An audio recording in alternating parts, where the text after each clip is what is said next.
Oke guys, sekarang aku sudah upgrade nih dia punya dial.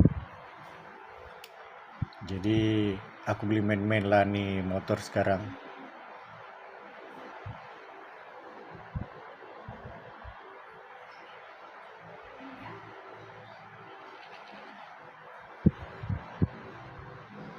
Oke, sebab sensor aku sudah tukar pakai yang ini.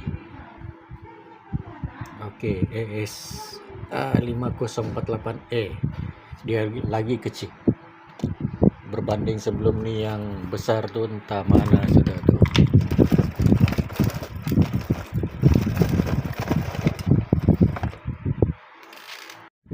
Oke, ini yang sebelum nih guna ES 5600.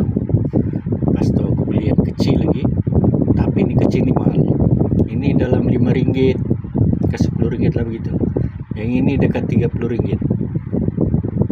Tapi itulah, aku tidak berapa pandai baterai sebab dia terlampau halus, jadi rusaklah. Nasib baik aku beli dua. Nah, yang ini pula masalah dia tidak tahan cerewet. Jadi semua tuh ada di dalam ini lah. Alright, nanti kita update. Oh iya, sama dengan satu nih monitor pun beli baru, yang lama tuh rusak.